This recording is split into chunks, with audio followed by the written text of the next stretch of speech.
మనకి 4 types of appellate జ్యూరిస్డిక్షన్స్ ఉన్నాయి కదా. అందులో ఫస్ట్ వన్ ఏంటిది constitutional appellate jurisdiction, second one civil appellate jurisdiction. So next third 134 ఏంటి క్రిమినల్ అప్పీలేట్ జ్యూరిస్డిక్షన్. 136 ఆర్టికల్ ఏంటి దేని గురించి మాట్లాడుతుంది, స్పెషల్ పిటిషన్ గురించి మాట్లాడుతుంది. ఇలా 4 టైప్స్ ఆఫ్ అప్పీలేట్ జ్యూరిస్డిక్షన్స్ మనకు కనబడుతున్నాయి. ఫస్ట్ మనం కాన్స్టిట్యూషనల్ అప్పీలేట్ జ్యూరిస్డిక్షన్ గురించి మాట్లాడుకుందాం. దీన్ని తెలుగులో ఏమంటున్నాము, రాజ్యాంగబద్ధమైన అప్పీళ్ల విచారణాధికార పరిధి అంటారు. అసలు అప్పీలేట్ జ్యూరిస్డిక్షన్ అంటే ఏంటిది అంటే, ఈ లోయర్ కోర్ట్స్ ఉంటాయి కదా, హైకోర్టు ఉంది కదా, హైకోర్టు జడ్జిమెంట్ నచ్చినప్పుడు మనం సుప్రీంకోర్టులో కేసును అప్పీల్ చేసుకోవడాన్ని అప్పీళ్ల విచారణ అధికార పరిధి లేదా అప్పీలేట్ జ్యూరిస్డిక్షన్ అంటాం బెట. అర్థమైందా? సరే, ఇప్పుడు మనం ఫస్ట్ ఏ అప్పీలేట్ జ్యూరిస్డిక్షన్ గురించి మాట్లాడుకుంటున్నాం, కాన్స్టిట్యూషనల్ అప్పీలేట్ జ్యూరిస్డిక్షన్ గురించి మాట్లాడుకుంటున్నాం. జ్యూరిస్డిక్షన్ ఆఫ్ సుప్రీంకోర్టు, సుప్రీంకోర్టుకున్న ఒరిజినల్ జ్యూరిస్డిక్షన్ గురించి మనం 131 దగ్గర మాట్లాడుకున్నాం. ఇక్కడ 132 ఆర్టికల్ కాన్స్టిట్యూషనల్ అప్పీలేట్ జ్యూరిస్డిక్షన్ గురించి చెప్తుంది. అంటే రాజ్యాంగబద్ధమైన అప్పీలేట్ విచారణ అధికార పరిధి గురించి మాట్లాడుతుంది. అయితే ఇక్కడ మనం ఈ ఆర్టికల్కు రిలేటెడ్గా ఉన్న ఒక ఇష్యూ గురించి మనం మాట్లాడుకుందాం. అప్పుడు మీకు క్లియర్గా అర్థమవుతుంది. 1996లో చంద్రబాబు నాయుడు సీఎంగా ఉండే యునైటెడ్ ఆంధ్రప్రదేశ్లో. చంద్రబాబు నాయుడు సీఎంగా ఉన్నప్పుడు మాదిగ దండోరా సమితి అనేటువంటి ఒక ఆర్గనైజేషన్ ఆధ్వర్యంలో ఎస్సీలో ఉన్నటువంటి 59 సబ్ కాస్టులు ఉన్నాయి కదా, ఆ షెడ్యూల్డ్ కాస్టుల్లో 59 సబ్ కాస్టులను క్లాసిఫై చేయాలని చెప్పి మందకృష్ణ మాదిగ అనేటువంటి ఒక పర్సన్ ఎక్కడి నుండి చంద్రబాబు నాయుడు విలేజ్ అయినటువంటి నారావారిపల్లి నుంచి పాదయాత్ర స్టార్ట్ చేశాడు. దాంతో ఈ మాదిగ దండోరా సమితి ప్లస్ మందకృష్ణ మాదిగ చేసినటువంటి కొన్ని ఉద్యమాల వల్ల చంద్రబాబు నాయుడు ఒక నిర్ణయం తీసుకున్నాడు. ఏం నిర్ణయం తీసుకున్నాడంటే 1997లో ఆ నిర్ణయాన్ని ఇంప్లిమెంటేషన్ చేశాడు. ఏంటది అంటే, ఎస్సీ వర్గీకరణ ఏదైతే ఉందో, అంటే ఎస్సీలలో మనకు షెడ్యూల్డ్ కాస్ట్లో ఏపీ తెలంగాణ యునైటెడ్ ఏపీలో 59 సబ్ కాస్ట్లు ఉండేవిట. ఆ 59 సబ్ కాస్ట్లకు ఈ సబ్ కాస్ట్ ఏవైతే ఉన్నాయో వాటికి క్లాసిఫై చేయాలని చెప్పి నిర్ణయం తీసుకున్నాడు చంద్రబాబు నాయుడు గవర్నమెంట్. ఆ నిర్ణయం తీసుకొని దాన్ని ఆ బిల్లును అసెంబ్లీలో పెట్టాడు. అసెంబ్లీలో ఆ బిల్ పాస్ అయింది. ఓకేనా? సో అట్లా ఎస్సీ ఏ అని, ఎస్సీ బి అని చెప్పి, షెడ్యూల్డ్ కాస్ట్ సి అని చెప్పి ఒక కేటగిరైజేషన్, షెడ్యూల్డ్ కాస్ట్ డి అని చెప్పి, ఎలా అయితే బీసీలలో బీసీఏ, బీసీబీ, బీసీసీ, బీసీడి అని ఎట్లయితే క్లాసిఫికేషన్ ఉందో, సేమ్ అలాంటి క్లాసిఫికేషన్ను చంద్రబాబు నాయుడు గవర్నమెంట్ ఇట్లా చేసింది బేట. ఎప్పుడు చేసింది ఇది? 1997లో చేసింది.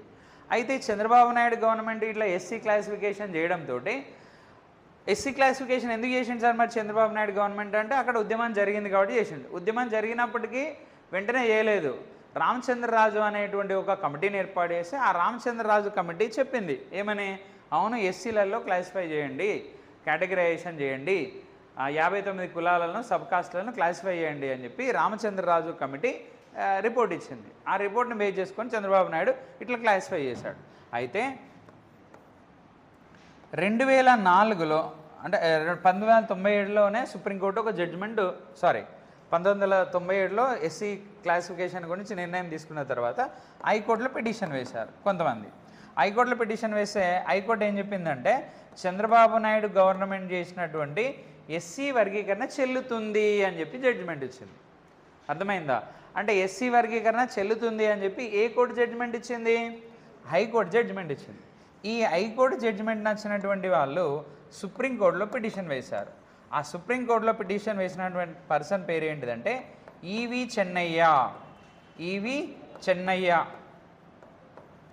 Chennaiah versus state of Andhra Pradesh case.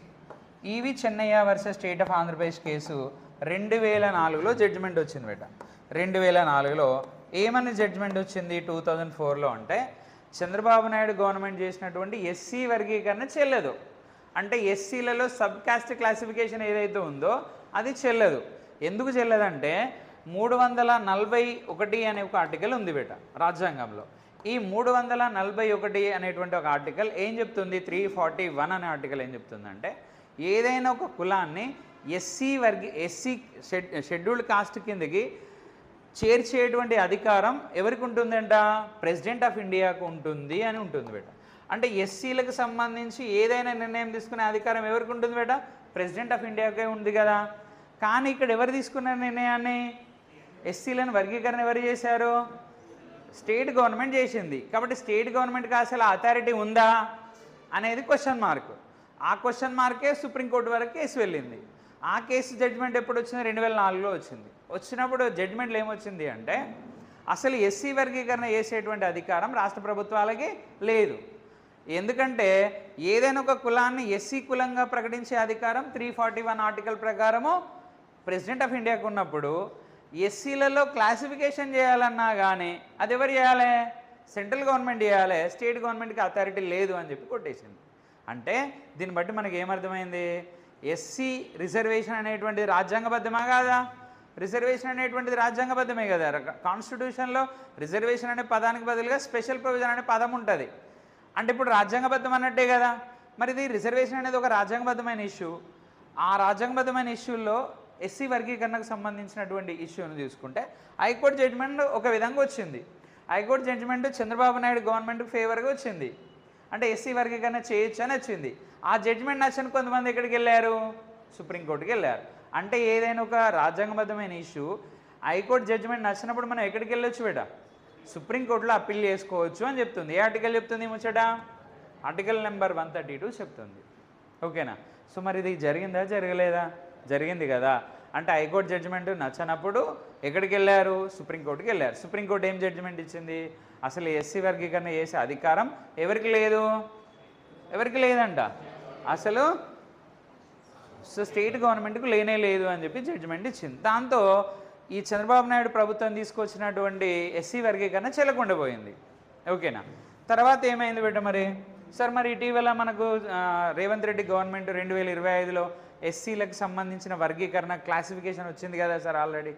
అంటే వచ్చింది. సో దానికి కారణం ఏంటిది అంటే రేవంత్ రెడ్డి ప్రభుత్వము ఇప్పుడున్న కాంగ్రెస్ గవర్నమెంట్ ఎస్సీలకు సంబంధించిన 59 సబ్ కాస్ట్లను క్లాసిఫై చేశారు కదా. గ్రూప్ 1, గ్రూప్ 2, గ్రూప్ 3 అని చెప్పి క్లాసిఫికేషన్ చేశారు. మరి దానికి కారణం ఏంటి సార్? సుప్రీంకోర్టు ఆల్రెడీ చెల్లదన్నప్పుడు ఎట్లా క్లాసిఫై చేశారు సార్ అంటే దానికి కూడా కారణం ఉంది. ఏంటిదా కారణం అంటే 2024లో బెట. సో 2024లో Devender Singh versus state of Punjab case. So 2024 Devender Singh ఇట్లాంటివి అడుగుతాడు మనకు ఎగ్జామ్స్లో అడుగుతాడు. ఎందుకంటే ఇక్కడ ఇటీవలనే మనకు ఏం జరిగింది? మన తెలంగాణలో ఎస్సీలకు సంబంధించిన వర్గీకరణ జరిగింది కాబట్టి ఒక కాంటెంపరీ ఇష్యూస్గా మనకు ఎగ్జామ్లో క్వశ్చన్ అడగవచ్చు. సో కాబట్టి ఏ కేసు తీర్పును అనుసరించి రేవంత్ రెడ్డి ప్రభుత్వము ఈ ఎస్సీలను వర్గీకరించింది అని చెప్పి ఎగ్జామ్లో క్వశ్చన్ అడిగినా ఆశ్చర్యపోనక్కర్లేదు. సో ఇప్పుడు చూద్దాం మరి.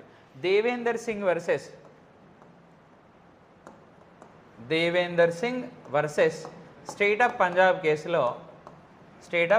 కేసులో సుప్రీంకోర్టు ఏమని జడ్జిమెంట్ ఇచ్చిందంటే ఎస్సీ వర్గీకరణ చేసే అధికారం ఇంతకుముందు ఎవరికి ఉన్నదని చెప్పింది? ఓన్లీ యూనియన్ గవర్నమెంట్కే ఉంది, స్టేట్ గవర్నమెంట్కు లేదన్నది కదా. కానీ ఇక్కడ ఏం చెప్పిందంటే లేదు ఎస్సీ వర్గీకరణ చేసుకునే అధికారము సెంట్రల్ గవర్నమెంట్కి ఉంది, at the same time state గవర్నమెంట్కి కూడా ఉంది.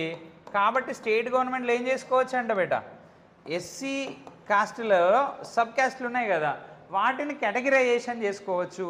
అంటే ఎస్సీలకు సంబంధించిన కులాలలో సబ్ కాస్ట్లు ఉన్నాయి కదా ఉపకులాల వర్గీకరణ చేసుకోవచ్చు అని చెప్పి జడ్జిమెంట్ ఇచ్చింది.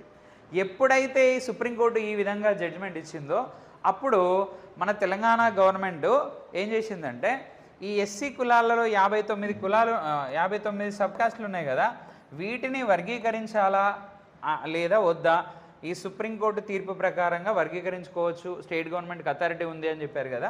మరి ఇట్లా వర్గీకరించాలంటే ఎలా వర్గీకరించాలి అని చెప్పి ఒక కమిటీ వేసింది బిడ్డ మన రేవంత్ రెడ్డి గవర్నమెంట్. ఏంటది అంటే షమీమ్ అఖ్తర్ కమిటీని ఏర్పాటు చేసింది. ఈ షమీమ్ అఖ్తర్ కమిటీ రిపోర్ట్ ఇచ్చింది. ఏమని? ఎస్సీ వర్గీకరణ చేయండి, తెలంగాణలో ఎస్సీలకు సంబంధించిన వర్గీకరణ చేయండి అని చెప్పి రిపోర్ట్ ఇచ్చింది. ఎప్పుడైతే షమీ అఖ్తర్ కమిటీ ఇలా ఎస్సీలకు సంబంధించిన వర్గీకరణ చేయమని రిపోర్ట్ ఇచ్చిందో అప్పుడు రేవంత్ రెడ్డి గవర్నమెంట్ ఏం చేసింది? ఎస్సీ కాస్ట్లో సబ్ కేటగరైజేషన్ చేసింది. అంటే షెడ్యూల్డ్ కులాలలో ఎన్ని కులాలు ఉన్నాయి బేట? ఎన్ని ఉప కులాలు ఉన్నాయి? 59 సబ్ కాస్ట్లు ఉన్నాయి కదా. ఈ సబ్ కాస్ట్లు ఏం చేసింది? క్లాసిఫికేషన్ చేసింది. వాటిని ఎలా క్లాసిఫై చేసింది అంటే బేట గ్రూప్ 1 అని, గ్రూప్ 2 అని, గ్రూప్ 3 అని చెప్పి ఇట్లా కేటగరైజేషన్ చేసింది. అయితే గ్రూప్ 1లో మనకు ఎస్సీ కులాలలో ఉన్న 15 కులాలకి ఎంత పర్సెంట్ రిజర్వేషన్ను? 1% రిజర్వేషన్ను ఇచ్చింది. ఓకేనా. గ్రూప్ 2లో 18 కులాలకి ఎంత పర్సెంట్ రిజర్వేషన్ ఇచ్చింది? 9% రిజర్వేషన్ ఇచ్చింది. ఓకేనా. గ్రూప్ 3లో 26 కులాలకి ఎంత శాతం రిజర్వేషన్ ఇచ్చింది? 5% రిజర్వేషన్ ఇచ్చింది. ఓకేనా. అంటే మొత్తం ఎన్ని కులాలు? 59 కులాలను ఈ విధంగా వర్గీకరించింది. సార్ అట్లెట్లా వర్గీకరించి సార్? ఇక్కడ 15 కులాలకు 1% రిజర్వేషను, 18 కులాలకు 9% రిజర్వేషన్ ఏంటి సార్? ఇక్కడ వేరియేషన్ కనబడుతుంది కదా అంటే, కులాలు ఇక్కడ ఎక్కువనే కనబడుతున్నాయి కావచ్చు కానీ వాళ్ళ పాపులేషన్ 3%. అర్థమైందా? అంటే 3% పాపులేషన్ ఉన్నటువంటి వాళ్ళకి 1%, ఇక్కడ దగ్గర దగ్గర 67% పాపులేషన్ ఉన్న వాళ్ళకి 18%. సరే ఈ 18 క్యాస్ట్లలో వాళ్ళకు ఎంత పర్సెంటేజ్ ఉన్నదంటే 67% జనాభా 18 కులాలలోనే ఉన్నది. మొన్న మన దగ్గర కాస్ట్లకు సంబంధించినటువంటి మొత్తం సెన్సస్ రిపోర్ట్ ప్రకటించారు కదా. మన తెలంగాణలో ఏ సామాజిక వర్గం అత్యధిక జనాభాను కలిగి ఉన్నది? మాదిగ సామాజిక వర్గం టాప్ ఉంది కదా. సో అంటే ఇక్కడ మరి ఇప్పుడు మాదిగ సామాజిక వర్గం ఈ కేటగిరీలో ఎక్కడున్నది బేట? గ్రూప్ 2లో ఉంది. ఓకేనా. మరి మాల సామాజిక వర్గం ఎక్కడుంది?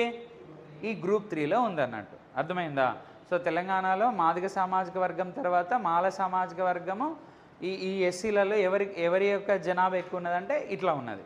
సో కాబట్టి మాదిగ సామాజిక వర్గము జనాభా ఎక్కువ ఉంది, వాళ్ళు ఇక్కడ ఉన్నారు. ఇక్కడ మాల సామాజిక వర్గం వాళ్ళు ఉన్నారు. అట్లా ఎస్సీలు మొత్తం ఎన్ని కులాలు ఉన్నాయి బేట? ఎన్ని సబ్ క్యాస్ట్లు ఉన్నాయి? 59 సబ్ కాస్ట్లకు క్లాసిఫికేషన్ చేశారు. ఇదంతా క్లాసిఫికేషన్ చేశారు కదా. అంటే ఇదంతా క్లాసిఫికేషన్ జరిగిందంటే ఇదంతా దేని ప్రకారంగా జరిగింది? సుప్రీంకోర్టు జడ్జిమెంట్ ప్రకారంగానే జరిగింది కదా. అంటే సుప్రీంకోర్టు జడ్జిమెంటు హైకోర్టు జడ్జిమెంట్ నచ్చినప్పుడు మనం ఎక్కడికి వెళ్ళొచ్చు? సుప్రీంకోర్టుకి వెళ్ళొచ్చు కదా. అలా ఒకప్పుడు మనం వెళ్ళినాం. అంటే ఉమ్మడి ఆంధ్రప్రదేశ్లో ఉమ్మడి ఆంధ్రప్రదేశ్ హైకోర్టు జడ్జిమెంట్ నచ్చినప్పుడు సుప్రీంకోర్టుకి వెళ్ళారు కొంతమంది. దానిలో కేసు వేసిన పర్సన్ పేరు ఈవి చెన్నయ్య. తర్వాత పంజాబ్ హైకోర్టులో కూడా అట్లనే జరిగింది అన్నట్టు. పంజాబ్ హర్యానా హైకోర్టు ఉంది కదా చండీగఢ్లో. ఆ పంజాబ్ హర్యానా హైకోర్టు ఏమన్నది? పంజాబ్లో ఎస్సీ వర్గీకరణ చేయడానికి వీలు లేదు, ఎస్సీ వర్గీకరణ చేయాలంటే సెంట్రల్ గవర్నమెంట్ చేయాలన్నది. కానీ సుప్రీంకోర్టుకి వెళ్ళేసరికి సుప్రీంకోర్టు ఏమన్నది? ఇంతకుముందు 2004లో జడ్జిమెంట్ ఇచ్చిన దానికి విరుద్ధంగా జడ్జిమెంట్ ఇచ్చింది. 2004లో ఏ కేసులో ఇట్లా చెప్పింది? Devender Singh versus state of Punjab కేసులో ఈ వర్గీకరణ గురించి చెప్పింది బట్. ఓకేనా. సో ఇది మనకి ఏ ఆర్టికల్కి సంబంధించి ఎక్స్ట్రా ఇన్ఫర్మేషన్ ఇక్కడ. ఇది మనకి యాక్చువల్గా మనం దేని గురించి మాట్లాడుకుంటున్నాం? 132కు రిలేటెడ్గా ఉన్నది ఏంటిది? చంద్రబాబు నాయుడు ప్రభుత్వం చేసినటువంటి ఎస్సీ వర్గీకరణ బిల్లును సమర్థించినటువంటి హైకోర్టు సమర్థించింది హైకోర్టు. కానీ దాన్ని వ్యతిరేకించింది ఎవరు? సుప్రీంకోర్టు. అంటే ఏదైనా ఒక రాజ్యాంగబద్ధమైన ఇష్యూ హైకోర్టు జడ్జిమెంట్ నచ్చినప్పుడు ఎక్కడికి వెళ్ళొచ్చు అన్నట్టు? సుప్రీంకోర్టుకి వెళ్ళొచ్చు. ఇక్కడి వరకు మనకు 132 ఆర్టికల్. ఇక మరి ఇదెందుకు సార్ ఎక్స్ట్రాగా అంటే మళ్ళీ ఈ మధ్యలోనే మన తెలంగాణలో వర్గీకరణ జరిగింది కాబట్టి ఆ వర్గీకరణ అసలు దేన్ని బేస్ చేసుకొని జరిగింది, ఎందుకు జరిగింది, ఇదంతా మనం మాట్లాడుకోవాలి. సో అందుకే ఇదంతా చెప్పినా నేను. సార్ అడుగుతాడా సార్ ఎగ్జామ్లో? ఎందుకు అడుగుతాడు. ఎస్సీ వర్గీకరణ కోసం తెలంగాణ ప్రభుత్వం ఏర్పాటు చేసిన కమిటీ ఏది అంటాడు. ఏ కమిటీ ఏర్పాటు చేసింది? Shamim Akhtar committee. Shamim Akhtar IAS officer Shamim Akhtar ఆధ్వర్యంలో ఏర్పాటు చేయబడ్డాయి. సింగిల్ మెంబర్ కమిటీ అది.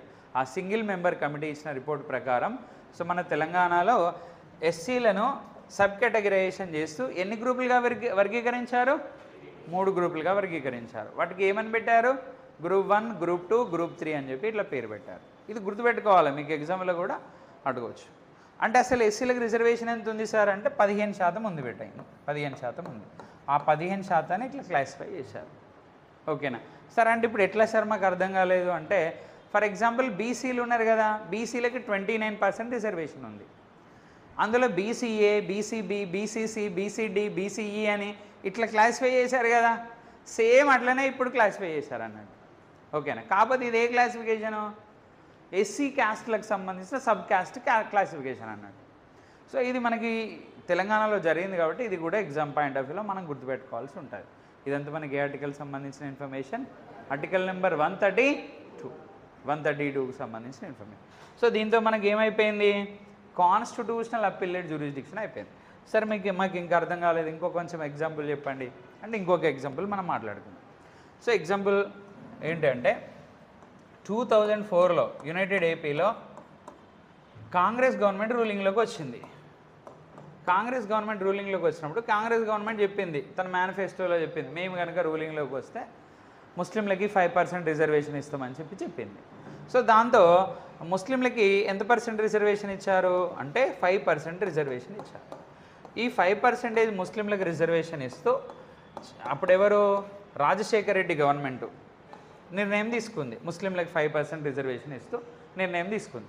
నిర్ణయం తీసుకున్నాక కొంతమంది హైకోర్టులో పిటిషన్ వేశారు, ఏమని, ముస్లింలకి 5% రిజర్వేషన్ ఎలా ఇస్తారు అని చెప్పి కోర్టులోకి వేసేసారు. హైకోర్టులో పిటిషన్ వేశారు. హైకోర్టు ఏం చెప్పింది, వైఎస్ఆర్ గవర్నమెంట్కి ఫేవర్గా జడ్జిమెంట్ ఇచ్చింది. అనగా ముస్లింలకి 5% రిజర్వేషన్ ఇవ్వవచ్చు అని చెప్పి జడ్జిమెంట్ ఇచ్చింది. దాంతో కొంతమంది ఎక్కడికి వెళ్ళారు, సుప్రీంకోర్టుకి వెళ్ళారు. అంటే ఇది రిజర్వేషన్ అనేది రాజ్యాంగబద్ధమైన ఇష్యూనా కాదా, రాజ్యాంగబద్ధమైన ఇష్యూ. హైకోర్టు జడ్జిమెంట్ నచ్చినప్పుడు ఎక్కడికి వెళ్ళొచ్చు, సుప్రీంకోర్టుకి వెళ్ళొచ్చు. సో కాబట్టి ముస్లింలకు ఇచ్చిన 5% రిజర్వేషన్ను వ్యతిరేకిస్తూ కొంతమంది సుప్రీంకోర్టుకి వెళ్ళారు. సుప్రీంకోర్టు ఏమన్నది, అసలు రాజ్యాంగంలో ఎక్కడ కూడా రిలీజియన్ బేస్డ్ రిజర్వేషన్ ఇవ్వమని ఎక్కడ కూడా లేదు కదా. అసలు రాజ్యాంగంలో ఏ బేస్న రిజర్వేషన్ ఇవ్వమని చెప్పి ఉంది, రాజ్యాంగంలో ఏ బేస్న రిజర్వేషన్ చెప్పమని ఉంది, ఇవ్వచ్చని ఉంది, సోషల్లీ వీకర్ సెక్షన్ అని ఉంది, ఇంకా ఎడ్యుకేషనల్లీ వీకర్ సెక్షన్ అని ఉంది, తర్వాత ఇంకొకటి ఏముంది, బ్యాక్వర్డ్ క్లాసెస్ అని ఉంది. బ్యాక్వర్డ్ క్లాసెస్ అనే పదం